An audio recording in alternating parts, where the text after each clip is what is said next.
Good morning to all student. आज हम BSc part third year paper second के topic NMR spectroscopy के लिए चर्चा करेंगे, लेकिन उससे पहले स्पेक्ट्रोस्कोपी की कुछ बेसिक जानकारी मैं आपको देने जा रही हूँ। स्पेक्ट्रोस्कोपी को समझने के लिए हमें कुछ टर्मिनोलॉजी की जानकारी होनी चाहिए। पहला है विद्युत चुंबकीय स्पेक्ट्रम या एब्जॉर्प्शन स्पेक्ट्रा। विद्युत चुंबकीय विकिरणें क्या होती है, सबसे पहले ये देखते हैं। तो ऐसी विकिरणें जिनकी तरंगे उस क्षेत्र में विचरण करती है जिनमें कि स्थिर विद्युत क्षेत्र तथा चुंबकीय क्षेत्र परस्पर परपेंडिकुलर स्थिति में होते हैं। यानी कि चुंबकीय क्षेत्र और विद्युत क्षेत्र जो है वो परपेंडिकुलर होने चाहिए, और जो विद्युत चुंबकीय तरंग की दिशा है विद्युत क्षेत्र और चुंबकीय क्षेत्र के परपेंडिकुलर होनी चाहिए। ऐसी विकिरणों को हम विद्युत चुंबकीय विकिरण या इलेक्ट्रोमैग्नेटिक रेडिएशन कहते हैं। तो ये कौन कौन सी होती है, जैसे सूर्य का प्रकाश, एक्स किरणें, गामा किरणें, ये विद्युत चुंबकीय विकिरणों के उदाहरण।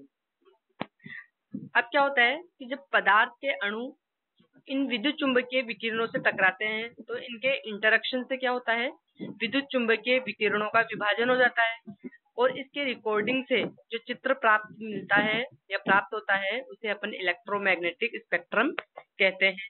अब ये स्पेक्ट्रम जो है वो दो प्रकार के होते हैं, इमिशन स्पेक्ट्रम और एब्जॉर्प्शन स्पेक्ट्रम। तो पहला है उत्सर्जन स्पेक्ट्रम। तो उत्सर्जन स्पेक्ट्रा प्राप्त करने के लिए अपन क्या करते हैं कि किसी भी पदार्थ को एनर्जी दी जाती है।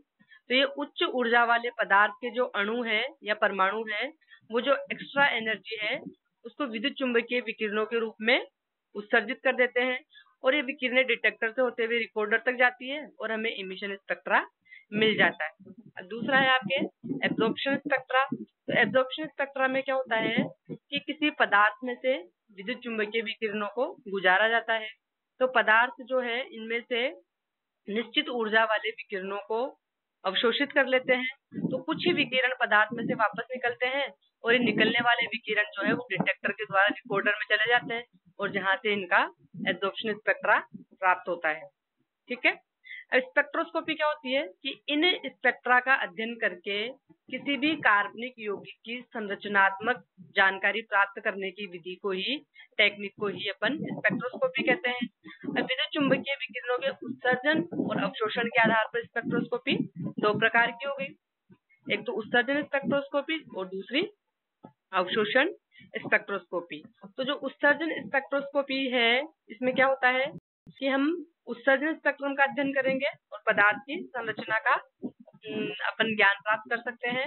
और जो है एब्जॉर्प्शन स्पेक्ट्रोस्कोपी जो है वो ज्यादा वाइड यहाँ पर देखी गई है कि एब्जॉर्प्शन स्पेक्ट्रोस्कोपी के द्वारा कार्बनिक यौगिकों की संरचनात्मक जानकारी अपन प्राप्त कर सकते हैं। उत्सर्जन स्पेक्ट्रोस्कोपी की तुलना में ज्यादा ये इम्पोर्टेंट है यहाँ पर।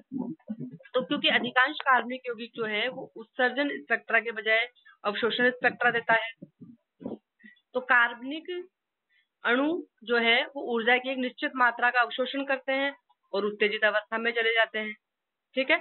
अब ये जो अतिरिक्त ऊर्जा है, जब अणु या परमाणु उत्तेजित अवस्था से वापस तटस्थ अवस्था में आएंगे, अपने ग्राउंड स्टेट में आएंगे, तो ये एक्स्ट्रा जो एनर्जी है उसको वापस इमिट करेंगे। ठीक है। तो अतः यदि किसी कार्बनिक यौगिक को विद्युत चुंबकीय विकिरणों के पथ में अगर रखा जाए तो उस यौगिक के अणु विकिरणों में से केवल उन फोटोनों का अवशोषण करेंगे जिनकी ऊर्जा का मान अणुओं की निम्नतम ऊर्जा स्तर एवं उत्तेजित ऊर्जा स्तर के अंतर के बराबर होता है। यानी कि अवशोषण स्पेक्ट्रोस्कोपी में क्या हो गया कि पदार्थ को हम विद्युत चुंबकीय विकिरणों के पथ में रख देंगे, तो विद्युत चुंबकीय विकिरणों में से ये पदार्थ के अणु उन विकिरणों के फोटोनों का अवशोषण करेंगे जिनकी ऊर्जा, उत्तेजित ऊर्जा स्तर और ग्राउंड स्टेट वाले जो ऊर्जा स्तर है उन दोनों की ऊर्जा के अंतर के बराबर जिन क्वांटा या फोटोन की ऊर्जा होगी उनका अवशोषण कर लिया जाएगा। यानी कि डेल्टा ई बराबर क्या हो गया, E2 माइनस E1 बराबर क्या हो गया, एच न्यू बराबर एच सी अपॉन लैम्डा, जहाँ एच प्लांक कांस्टेंट है, सी प्रकाश की वेलोसिटी और लैम्डा है यहाँ पे इलेक्ट्रोमैग्नेटिक रेडिएशन की वेवलेंथ। तो इन फोटोनों के अवशोषण के बाद अब जो ट्रांसमिटेड रेडिएशंस है उनके अवशोषण से अपन को स्पेक्ट्रम मिलेगा, यानी कि जो ट्रांसमिटेड रेडिएशन है वो रिकॉर्डर तक चली जाएगी डिटेक्टर से होते हुए और अपन को स्पेक्ट्रम मिल जाएगा, एब्जॉर्प्शन स्पेक्ट्रम। तो ऐसा उपकरण जिससे कि अपन को कार्बनिक यौगिकों का स्पेक्ट्रम मिलता है उसे अपन स्पेक्ट्रोमीटर कहते हैं। अब देखो स्पेक्ट्रम में क्या होता है कि एब्जॉर्बेंस या एब्जॉर्प्टिविटी यानी कि लॉग ई का वेवलेंथ के विरुद्ध एक ग्राफ खींचेंगे तो यही पदार्थ का स्पेक्ट्रम होता है और स्पेक्ट्रम का अध्ययन करके हमें पदार्थों की संरचनात्मक जानकारी मिलती है। अब विद्युत चुंबकीय विकिरणों के किस तरंगदैर्ध्य का अवशोषण हुआ, ये ज्ञात होने पर यौगिक की संरचना के बारे में अपन को जानकारी मिल जाएगी। क्योंकि पदार्थ की आणविक संरचना अलग अलग है तो वो प्रकाश के भिन्न भिन्न क्षेत्रों से ऊर्जा का अवशोषण करेंगे और भिन्न भिन्न क्षेत्रों से ऊर्जा का अवशोषण करेंगे तो भिन्न भिन्न प्रकार से उत्तेजित होंगे और इस प्रकार से अपन को स्पेक्ट्रम भी अलग अलग मिलेंगे और जितने प्रकार के स्पेक्ट्रम प्राप्त होते हैं उतने प्रकार की स्पेक्ट्रोस्कोपी होगी। तो मेन जो स्पेक्ट्रोस्कोपी है उसके 3 यहाँ पे भाग है।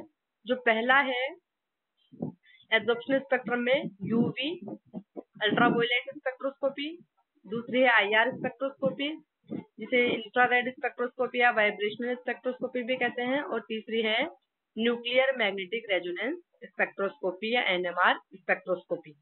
तो पहली है अल्ट्रावायलेट स्पेक्ट्रोस्कोपी। तो जब पदार्थ के अणुओं द्वारा प्रकाश के दृश्य व विजिबल यानी कि विजिबल और अल्ट्रावायलेट क्षेत्र से ऊर्जा का अवशोषण हो तो अपन को स्पेक्ट्रम जो है वो 200 से 800 नैनोमीटर तक के तरंगदैर्ध्य क्षेत्र में लैम्डा मैक्स का मान प्रदर्शित होगा और इस क्षेत्र से प्रकाश के अवशोषण द्वारा अणुओं के इलेक्ट्रॉन उत्तेजित होकर उच्च ऊर्जा स्तरों में चले जाएंगे। तो इलेक्ट्रॉन उत्तेजित होते हैं उच्च ऊर्जा स्तर में, इसलिए इस स्पेक्ट्रोस्कोपी को अपन इलेक्ट्रॉनिक स्पेक्ट्रोस्कोपी भी कहते हैं। दूसरी है आईआर स्पेक्ट्रोस्कोपी यानी कि जब अणुओं द्वारा प्रकाश के इंफ्रारेड क्षेत्र से विकिरणों का एब्जॉर्प्शन होगा तो जो स्पेक्ट्रम मिलेगा वो 2.5 से 15 माइक्रोमीटर तक के तरंगदैर्ध्य क्षेत्र में लैम्डा मैक्स प्रदर्शित करेगा। तो इस ऊर्जा वाले विकिरणों के अवशोषण से अणु में विभिन्न प्रकार के वाइब्रेशंस होते हैं, इसलिए इस स्पेक्ट्रोस्कोपी को अपन वाइब्रेशनल स्पेक्ट्रोस्कोपी कहते हैं। और तीसरी है आपकी एनएमआर स्पेक्ट्रोस्कोपी। तो जब अणुओं द्वारा बहुत कम ऊर्जा वाले रेडियो फ्रिक्वेंसी वाले क्षेत्र से इलेक्ट्रोमैग्नेटिक रेडिएशन का एब्जॉर्प्शन होगा तो एनएमआर स्पेक्ट्रम मिलेगा। तो इनमें क्या होता है कि अवशोषित तरंगों की जो तरंगदैर्ध्य होती है उसका मान देखो 1 से लेके 5 मीटर तक है, यानी कि वेवलेंथ का मान तो ज्यादा है और फ्रिक्वेंसी का मान क्या होगा बहुत कम है, क्योंकि वेवलेंथ और फ्रिक्वेंसी एक दूसरे के रेसिप्रोकल है।